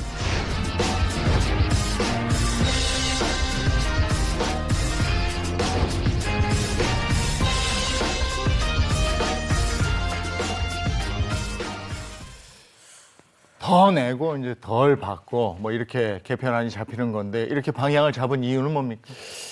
이게 지금 현재 고갈된다는 그 우려들 때문에 현재 2030 세대에서 국민연금에 대한 불신이나 불만이 굉장히 많잖아요. 그래서 이 개편안의 1차적인 목표는 현재 20세인 분들이 90세가 될 때까지 앞으로 향후 70년 동안 국민연금 고갈 시기를 좀 늦춰보겠다. 지금 고갈된다는 이야기가 나오지만 이 수령 나이를 좀 뒤로 늦추고 그리고 보험료를 조금 더 많이 내게 함으로써 고갈 시기를 조금 늦추겠다라고 하는데 사실 이 고갈 시기만 늦추는 것만으로는 답은 아닐 수 있어요. 왜냐하면 연금이라는 것 자체가 우리의 노후를 보장하기 위한 건데 네. 그러다 보면 늦출게요 하다 보면 노후 보장이 불안해질 수 있는 이 근본적인 목적을 달성할 수 없다 보니까 이런 이제 일단 고갈에 대해서는 국민들의 좀 이 불안감 이런 것들을 잠재운다라는 게 1차적인 목표라고 볼 수 있습니다. 근데 뭐 제 입장에서 결과적으로는 네. 더 많이 내고 더 늦게 받는. 더 늦게 준다. 이거 아닙니까? 사실 좀 그렇습니다. 네. 지금 현재 개편안으로는 그렇게 나와 있는데 그렇기 때문에 이게 완벽하게 국민들의 모든 어떤 이 수요를 충족하는 그런 이 개편안은 아닐 것 같아요. 그래서 법적 정년도 조금 늦춰지는 것도 좀 논의가 돼야 되고 뭐 기초연금이나 각종 다른 공적연금 제도도 좀 손을 봐야 될 것 같긴 한데 어쨌든 이런 불안감들 때문에 아무래도 뭐 조기연금을 신청하신 분들도 조금씩 늘어가고 있다라고 생각이 될 수 있는 거죠. 일단 지금은 조기연금 신청하시는 분들 보면 소득 공백 그리고 연금 고갈 이게 대표적인 이유가 되겠네요. 네. 네. 그런데 이번에 말씀드리는 이유가 아마 연금을 받으시는 분들 입장에서는 가장 큰 이유가 될 수도 있을 것 같은데요. 있구나. 이건 연상 퀴즈로 준비했습니다. 네. 한번 맞춰보시죠. 네. 연상 퀴즈. 차? 사고 났을 때. 네, 사고 났어요. 예. 아플 이거 때. 다쳤을 때. 병원 간다. 뭔가 이렇게 몸에 이상이 생겼을 때. 저게 뭐냐 이거죠? 네, 이걸 보고 떠오르시면 저기 떡하니 써 있네요. 건강보험. 건강보험. 건강보험. 병원에 가면 저거 필요하죠. 그렇죠. 우리나라 건강보험제도 굉장히 잘 돼 있잖아요. 네. 그런데 이 건강보험료 때문에 부담이 되시는 경우들이 많이 있습니다. 네. 이 국민연금으로만 생활하시는 은퇴자들이 갑자기 건강보험료가 부담이 되기 때문인데요. 우리가 은퇴 이후에 소득이 끊기게 되면 보통 이제 피부양자, 자녀들이 직장을 다니고 있으면 그 밑으로 들어가게 돼서 보험료를 안 되는 이 피부양자가 되시는 경우들이 많이 있습니다. 소득이 그렇게 하면 되지 않나요? 네, 맞습니다. 이게 소득이 없으신 분들은 굉장히 부담이 줄어드는 거죠. 네. 네. 그런데 문제는 작년 9월에 건강보험료 개편이 이루어지고 나서 27만 명 정도가 새롭게 보험료를 내게 되는, 즉 피부양자에서 탈락이 돼서 보험료 직접 내세요. 소득은 없는데 보험료를 내야 되는 이런 상황이 온 거죠. 부담되겠네요. 맞습니다. 왜 이런 상황이 왔냐? 건강보험료 피부양자 자격을 유지하려면 앞서 말씀드린 대로 소득이 없어야 되는 게 전제 조건입니다. 근데 그 소득 기준이 1년 동안 한 푼도 벌어서는 안 됩니다. 이게 아니라 연간 원래는 3,400만 원이었어요. 근데 이게 개편되면서 2천만 원으로 확 낮아진 겁니다. 그러니까 조금만 돈을 벌더라도 건강보험료를 낼 수가 있게 된다는 거죠. 그럼 소득 기준이 강화됐네요. 그러니까 맞습니다. 2천만 원 이상 벌면 건강보험료를 내야 된다 이런 거고, 그러면 국민연금을 받으면 그것도 수입으로 잡혀서 이게 2천만 원이 넘으면 2천만 원이 넘으면 얼마 받는 거지? 100, 대략 200, 80 정도. 예, 그쵸. 예. 그러면 이제 국민연금을 받은 대가로 건강보험을 내야 되는. 맞습니다. 그동안 안 냈는데. 맞습니다. 이게 사실은 건강보험이 또 무서운 게 뭐냐, 국민건강보험이 무서운 게 뭐냐면 아까 연금도 소득으로 잡는다라고 말씀드렸는데 뭐 국민연금을 비롯한 각종 공적연금들 있잖아요. 공무원연금이나 뭐 사학연금 이런 것들도 연금 얼마 받으세요라고 할 때 이번 달 통장에 뭐 150만 원 들어왔습니다. 이게 아니라 세전 수령액을 기준으로 합니다. 아, 세전. 예, 세전 수령액을 기준으로 2천만 원이 넘어가게 되면 부부 중에 한 분만 탈락하더라도 부부 모두 피부양자에서 나오게 되어 있어요. 그렇게 되면은 이 두 분의 각종 소득 그리고 갖고 있는 재산 이런 것들을 소득으로 환산해서 건강보험료를 부과하니까 갑자기 큰 부담이 느껴지게 되는 거죠. 네. 국민연금이 뭔가 인상이 되더라도 건강보험료가 또 같이 늘어나게 되면 그러네. 뭐 배보다 배꼽이 더 크다고. 그럴 수도 있죠. 더 부담이 되는 거네요. 예. 사실은 이게 조금 늘어났는데 건강보험료는 더 많이 내는. 그러니까 연금 받는 거는 뭐 1, 2만 원 늘어났는데 더 받게 되는 그런 경우가 내게 되는데 이게 또 걱정이 되는 게 뭐냐면 저는 국민연금 매달 받는 거 180만 원 안 되는데요. 맞아요. 160, 170인데요. 이렇게 생각하시는 분들도 계실 수가 있습니다. 네. 근데 문제는 좋은 점 때문에 이게 문제가 생길 수 있다는 거. 뭐냐면 국민연금은 매년 물가 상승을 반영해서 그만큼 조금씩 인상을 해줍니다. 그렇기 때문에 올해 받는 연금보다 내년에 받는 연금이 더 많을 가능성이 높은데 문제는 올해 국민연금이 물가 인상률을 반영했는데 5.1%를 반영을 했어요. 그러니까 물가 올랐으니까 국민연금도 많이 올랐네 해서 1차적으로는 기쁜 일이지만 이것 때문에 이 지역가입자로 전환된 이 피부양자 요건을 박탈당하신 분들이 많이 있다는 거죠. 그럼 2천만 원 기준으로 해서 내 연금이 올라갈수록 건강보험료도 올라가니까. 그렇죠. 이게 잘 따져봐야 되겠. 아니 따질 것도 없잖아. 주는 거 안 받을 수도 없는 거고. 그렇죠. 그래서 앞서 말씀드린 대로 이걸 당겨받았을 때는 이 실제로 내가 연금을 받는 것보다 적게 받을 수 있으니까 일부 손해를 보더라도 오히려 건강보험료 피부양자로 들어갈 수 있다. 이렇게 생각을 하실 수가 있는 거죠. 그러니까 연간 2천만 원을 안 넘겨야 된다라는 거를 이제 머릿속에 갖고 계셔야 되는데 물론 이 기준은 지금의 기준이기 때문에 앞으로 뭐 10년 후, 20년 후에는 또 어떻게 바뀌게 될지 모르겠지만 당장의 소득이 없는 상태에서 건강보험료가 부담이 되시는 분들이 많으실 테니까 이런 선택을 하시는 거고요. 또 앞으로 이제 건강보험 재정도 뭐 그렇게 좋은 상태는 아니잖아요. 네. 건보료가 더 늘면 늘었지 줄진 않은 것으로 그러니까 그렇게 보입니다. 이거 은근히 부담돼요. 이거 듣다 보니까 이제 좀 이해되는 것 같아요. 왜 미리 이걸 신청해서 받는지. 빨리 받아버리면 금액이 줄어드니까 건보료를 내지 않아도 되는 그 기준이라는 거잖아요. 그렇죠? 자, 그럼 오늘 이제 의뢰해 주신 분은 어떻게 해야 되는지 결과를 좀 알려주셔야 될 것 같은데요. 어떻게 해야 되는지. 너무 오래 끌었어요. 너무 궁금합니다. 바로 좀 알려주세요. 네, 오래 기다리셨으니까 빠르게 이 손익분기점 그래프를 보면서 한번 설명을 드리도록 하겠습니다. 네. 자, 원래는 65세 정상연금을 수령하는 1969년 이후 이 출생자의 경우인데요. 매달 150만 원씩 수령한다고 가정을 했고요. 이 금액은 크게 상관은 없습니다. 200을 수령하든 150을 수령하든 일단 물가 상승률을 연 3%로 잡았는데 앞서 이제 물가 상승률에 따라서 연금도 인상이 된다고 했잖아요. 물가 상승률 3% 그리고 전체 연금 가입자의 소득이 올라가는 것도 국민연금이 얼마 주느냐에 반영이 되거든요. 그것도 3% 올라간다 이렇게 가정을 했습니다. 그리고 조기연금을 받았을 때 그 돈을 한 푼도 쓰지 않고 재투자 즉 예금이나 적금을 굴렸을 때 연 5%의 수익을 낸다라고 가정을 했을 때 손익분기점은 78세가 되었을 때 손익분기점에 다다르는데 이게 무슨 뜻이냐면 내가 65세 때 받기로 한 연금이 있는데 네. 예를 들어 저는 65세에 받으려고 했는데 66세에 사망을 했다. 그러면 연금을 1년밖에 못 받은 거잖아요. 그러네요. 그런데 만약에 조기도령연금을 신청해서 5년을 일찍 받으면 사실은 1년 받을 것보다 조금 적게 받더라도 5년치를 받았으니까 이게 이득이라는 거죠. 그래서 이걸 바탕으로 계산해본 손익분기점이 65세에 받으실 분들은 78세까지 살게 되면 조기노령연금을 받으신 게 조금 더 유리하고 일찍 받는 게. 네. 그걸 넘겨서 사시게 되면 연금 제대로 받을 게 더 많이 받겠다. 이런 계산이 나온다라고 볼 수가 있습니다. 그러니까 78세를 기준으로 해서 내가 78세까지 살아 있다면 네. 정상 연금을 받는 게 더 유리하다는 그렇죠. 거고. 그 이후까지 살게 네, 되면. 그 이전이라면은 네. 조기 연금을 받는 게 이제 누적 금액이 더 크다. 78세가 기준. 예, 맞습니다. 예. 78세. 네. 이게 요즘 한국인의 기대 수명이 83.6세라고 하더라고요. 여성의 경우에가 86.6세, 남성은 80.6세라고 하는데 뭐 그렇다 보니 이거 괜히 일찍 받으면 좀 손해다, 좀 아깝다 이런 말이 좀 나오는 것 같긴 합니다. 그러니까 다들 그 얘기 하잖아요. 국민연금은 결국은 오래 살수록 이익이다. 이익이다.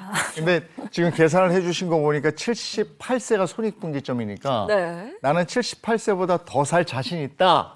그러면은 그냥 65세부터 이렇게 받으면 되고 내가 어떻게 알죠? 78세 정도에 갈 운명인 것 같다. 그러면 미리 받아 조기 연금을 받는 게 낫고 이런 거네. 이거는 미래에서 와야지만 알 수 있는 거 아니에요? 근데 저는 조기 연금을 받아야 될 것 같습니다. 마음고생이 너무 심해서 78세까지 살 수 있을런지. 아니 내가 건강 관리 잘 하고 이러면 저도 요즘에 등산 다니지만 80세 넘어서도 맨발로 막 산에 다니시는 이런 분들, 그쵸. 이런 분들은 정상으로 받아서 쭉 받으셔야 되겠네. 네. 사실 뭐 이제 그 유전이라고 하잖아요. 장수도 네. 할아버지 할머니 외가 친가 봤더니 전부 다 오래 뭐 100세까지 사시더라. 그래서 아무래도 나는 오래 살 것 같아라고 하신다면은 조기연금보다는 오히려 늦춰서 받는 그런 제도도 있습니다. 연기연금 제도라고 해서 그럼 또 많이 주거든요. 네. 그런 걸 선택하시는 게 유리할 수도 있는데 사실은 이건 상황에 따라서 달라질 수 있습니다. 이 우리가 수명은 예측할 수 없는 거니까 그쵸. 내가 지금 당장에 돈이 필요하다고 한다면 조금 덜 받더라도 일찍 받는 게 나쁘지 않은 선택이라고 생각되거든요. 뭐 네. 개인적으로는 저도 5년 당겨서 받을 생각을 갖고는 있습니다. 그래요? 네, 왜냐하면 좀 조금이라도 젊었을 때 좀 빨리 받아서 좀 편안하게 쉬자. 너무 힘드시군요.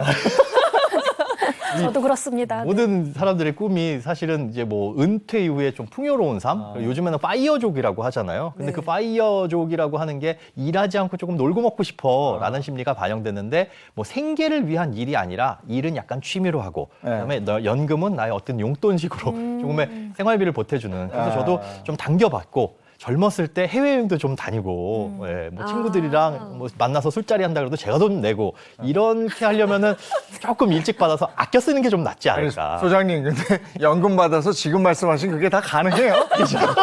얼마를 받으시길래. 일도 같이 병행을 하면서 병행을 하되, 이게 너무 생계를 위해서 일에 몰두하는 것보다는 연금을 받아서 어느 정도는 충당을 하는 게 좀 낫지 않을까. 그렇게 생각이 됩니다. 그러면 소장님도 5년 정도 앞당겨서 받을 생각이 있다고 하시니까. 네. 그러면 뭐 저도 아니 뭐 이정아 아나운서도 누구나 그냥 맘만 먹으면 다 미리 받을 수 있는 거예요? 사실상 이 나라에서 해주는 제도 중에 좋은 제도들은 다 제약을 걸어놨어요. 우리가 뭐 청약이라든가 각종 대출 이런 거 보면 뭐 우대해주는 요건들이 있잖아요. 사실 이 조기연금 같은 경우에도 아무나 신청할 수 있는 건 아니고 일단 몇 가지 요건이 있는데 연금을 받으실 수 있는 기본 요건인 국민연금 가입 기간 10년 요거는 채우셔야 됩니다. 그리고 요 요건을 충족하시는 분들에 한해서 당겨받을 수 있는데 이때 다른 소득이 있으면 못합니다. 그리고 중간에 다른 소득이 생기면 끊어질 수도 있는데 286만 1,091원. 이게 올해 기준 월 소득액이거든요. 이런 단위까지 있네. 저 월 소득액이 네. 뭘 기준으로 좀 책정이 되나요? 이게 국민연금 전체 가입자의 3년 동안의 이 평균 소득 월액이에요. 그러니까 이게 매년 달라지는데 제가 1원 단위까지 말씀드린 건 이렇게 매년 달라지기 때문에 요 1원 한 장이라도 틀리면은 이게 연금 지급이 안 될 수 있다는 거. 그걸 좀 주의를 하셔야 됩니다. 근데 이게 이제 일찍 요즘에는 이렇게 국민연금 말고 노령연금인가?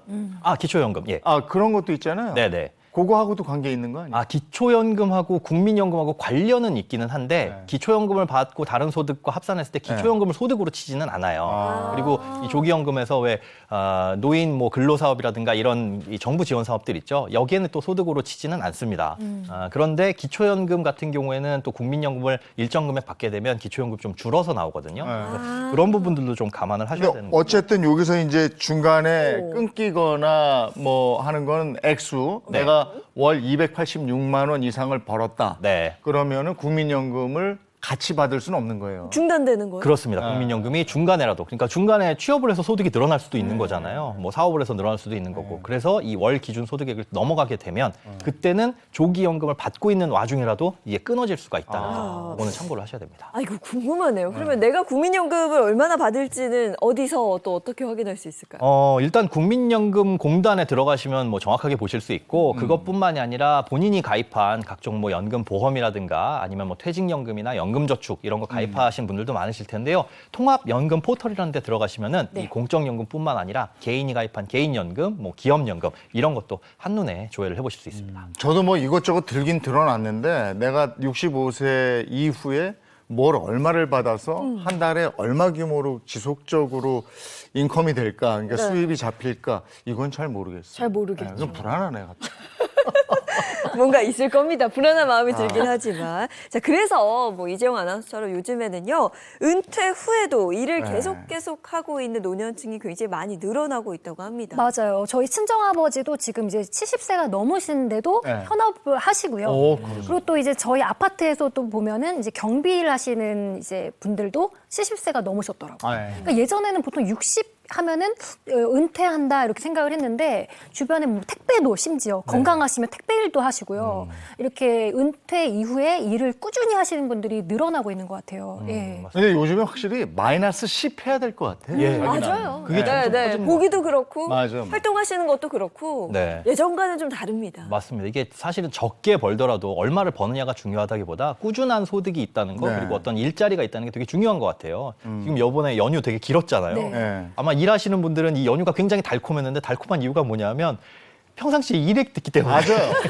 매일 놀게 되면은 사실 연휴든 뭐든 이게 신경이 안 쓰여요. 상관없죠. 예, 그렇기 때문에 이렇게 경제적인 부분뿐만 아니라 어떤 정신적인 건강이나 육체적인 건강을 위해서라도 꾸준한 소득이 들어오는 어떤 일자리, 내가 속한 그런 집단은 있어야 될 것 같습니다. 장수하시는 분들 어떻게 이렇게 장수하셨어요? 물어보면 그냥 손발이 부지런해야 돼. 일이 있다는 일하는 거예요. 거죠. 네네. 계속. 근데 진짜로 일하다가 일 딱 놓게 되면 그때부터 확 늙는 걸 제가 주변 선배들 보면 느끼거든요. 네. 근데 계속 일하시는 분들은 계속 건강한 삶을 사시더라고요.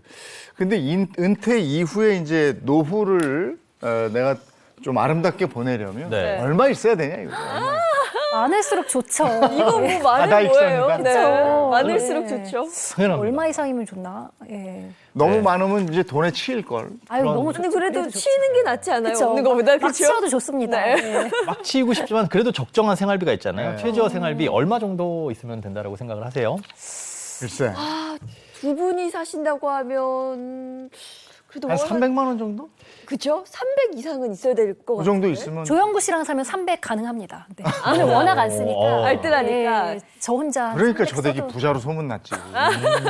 네네네. 사실 이건 300 정도면 괜찮을 것 같아요. 뭐 예. 답은 없죠. 상황과 환경에 따라 다른데 이 국민연금연구원이 매년 조사를 해요. 실제로 연금을 받으시는 분, 받으실 분을 대상으로 얼마 정도 있으면 적정한 생활비가 됩니까? 라는 내용을 발표를 하는데 평균적으로 부부 기준 277만 원이 노후 자금으로 필요하다. 300 정도네. 네. 최저 생계비를 기준한다고 하더라도 2인 가족 최저 생계비가 207만 원이거든요. 그런데 네. 이게 1년에 계산을 보면 약 2,500만 원. 10년이면 2억 5천. 뭐 30년 정도 산다라고 했을 때는 7억 5천이 필요한데 7억, 8억 이 7, 정도 8억이. 현금으로 있으신 아, 건가요? 은퇴 후에 7, 8억이. 그쵸. 그러면 이제 7, 8억을 딱 넣어놓고 곶감 빼먹듯이 이렇게 빼먹으면 그렇죠. 한 30년. 된다 생각하지만 이거 불안하거든. 맞아. 계속 수명이 어떻게 될지 모르니까요. 그게 그리고 부부 둘이 쓰는 돈이 아닐 거야. 애들이 자꾸 손 벌리거든요. 결혼해야 된다. 그리고 얘 뭐 해야 손주들 된다. 용돈 주고 이래. 계속 줘야 되고 이게 딱 정해진 금액을 30년을 쭉 쓰면서 살 수가 없어요. 맞습니다. 노후 준비하기가 그러니까 여러 가지로 집도 사야 되고 뭐도 해야 되면 너무너무 힘들거든요. 네. 노후에 이러면 어떻게 대비를 해야 될지 모르겠어요. 사실은 그런데 우리가 노후 준비를 너무 막연하게 막연하게 생각하시는 이 것들이 있는데 이 우리가 하는 모든 저축 행위 이런 것들이 궁극적으로는 노후 준비다. 그리고 노후에 대한 개념도 조금 바꿔야 될 것 같다고 생각을 해요. 이 노후라는 게 늙은 이후가 아니라 네. 경제적인 자유나 여유를 얻은 이후라고 보시면 될 것 같거든요. 그렇기 때문에 지금 하고 있는 뭐 적금 붓는다거나 예금 붓는다거나 아니면 조금 아껴 쓴다거나 이런 것들이 우리 노후를 좀 풍요롭게 살기 위한 모든 것들이다라고 생각을 하시는 게 좋을 것 같습니다. 네. 구체적으로 어떻게 해요? 전략. 네. 자, 일단은 이게 노후하면 너무 막연하잖아요. 그래서 좀 끊어서 생각을 하시는 게 좋을 것 같아요. 그러니까 60세부터 65세까지 우리 가족이 필요한 생활비. 요때 특히나 고려하셔야 될 게 자녀들. 자녀가 독립을 했냐 안 했냐에 따라서 필요한 생활비가 확 달라지거든요. 그래서 그 부분에 있어서 필요한 생활비가 얼마인지 그리고 준비된 노후 자금은 얼마인지 또 받을 수 있는 퇴직금이라든가 내가 개인적으로 부은 뭐 연금이라든가 연금저축 이런 건 판단을 해보시고 또 65세부터 70세까지 요때부터는 이제 공적연금을 받을 수 있는 시기죠. 국민연금이 나오는 시기니까 요 5년을 끊어보시고 그다음에 70세부터 80세까지 이때까지도 어느 정도 활동은 왕성하게 하세요. 그렇게 되면서 이제 점점 생활비는 줄어들 테니까 그런 것들을 단위로 한 5년 단위, 길게는 10년 단위로 끊어가지고 먼저 생활비부터 계산을 해보시는 게 1번 같습니다. 네. 아우, 요즘에는 60 넘어도 너무들 신체 연령은 거의 뭐 50, 뭐 40 몇 세 이러니까. 네. 아이고, 야, 이거 나이 들어서 어떻게 해야 되나. 어렵습니다. 막연했는데 그래도 오늘 좀 이렇게 정리가 됐어요. 알찬 네. 정보 고맙습니다. 네. 고맙습니다. 고맙습니다.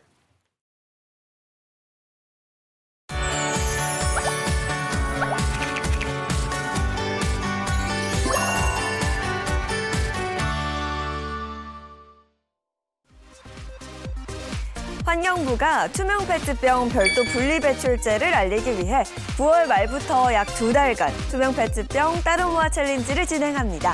자세한 내용 영상을 함께 보시죠. 지난달 28일 경부고속도로 서울 방면 죽전휴게소에 투명 페트병 분리배출 체험관이 열렸습니다. 투명 페트병 별도 분리배출제는 무색의 투명한 페트병을 일반 플라스틱 및 유색 페트병과 구분하여 분리배출하는 제도인데요. 투명 페트병은 재활용 가치가 매우 높은 품목 중에 하나입니다. 특히 음료병과 생수병은 따로 모을 수만 있다면 다시 음료병과 생수병으로 재활용할 수가 있습니다. 추석 연휴 고속도로 휴게소를 찾은 시민들은 룰렛 이벤트, 가두 캠페인, 투표 게임 등의 체험을 통해 챌린지에 참여했습니다. 페트병을 분리배출해서 환경을 지키면 좋겠습니다. 따로 모으면 다시 쓸 수 있는 투명 페트병 재활용 활성화를 위해 별도 분리배출에 우리도 동참해보는 건 어떨까요? 연휴가 길었는데 이제 오늘은 좀 정리하셔야죠. 일상으로 돌아올 준비를 또 하셔야죠. 근데 요즘에 하늘 보면 가을빛이 정말 아, 좋아요. 너무 아름답더라고요. 네. 오늘 연휴 마지막 날 하늘 한번 쭉 올려다 볼 수 있는 그런 기회가 있었으면 좋겠습니다. 행복한 하루 보내시고요. 저희는 내일 아침 7시 30분에 돌아올게요. 행복한 아침, 행복한 하루 되십시오. 고맙습니다. 고맙습니다.